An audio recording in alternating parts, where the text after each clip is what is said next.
Kevin, right now the Pioneers are a little bit struggling right now. What has been the big thing? What's the one thing that sticks out to you in the mind of yourself? What's the wrong with the Pioneers right now? Well, Josh, you mentioned it all throughout those highlights, and you talk about the transition defense of this basketball team.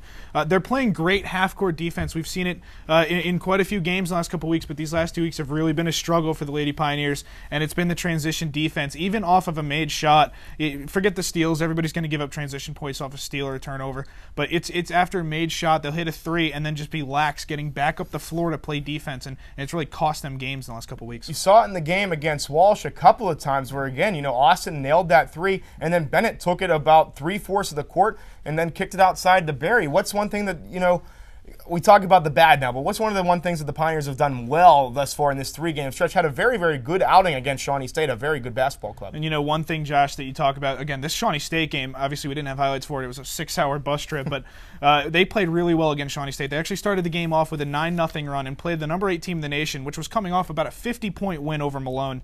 They played a really good team really well, lost by 8 points. And one thing that they did well in this basketball game is work the ball inside out. We saw good play from Jocelyn Peterkin, who's been struggling of late, and we saw the big players stepping up. Austin, Henderson. We saw role players doing their job. Brittany Wilson had a good game against Shawnee State on Sunday. Everybody seems to be stepping up and doing their role. It's just getting everything together, be it the free throw percentage, which was not there against Shawnee State, and the transition defense. 4 players for the Pioneers in double figures. Veslaney had 10. Henderson had 13. She had 10 dimes as well. Wilson, who I said led the team with 14, and then April Austin had 10 as well.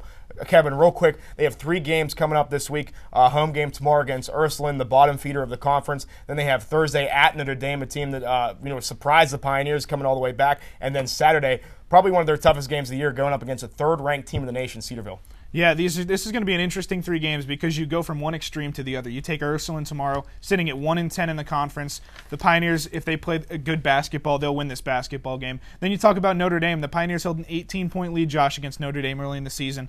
Blew that lead in the second half, shot 13% from the field. And that's going to be an interesting game because you're going on the road to Notre Dame. And then a game against Cedarville, who ranks in the top 25 in the nation. A very good basketball team in Cedarville. It's going to be an interesting 3 games for the Pioneers. But you know what? If they play their best basketball, which we saw a lot of against Shawnee State, I think they can have a good week moving into next week.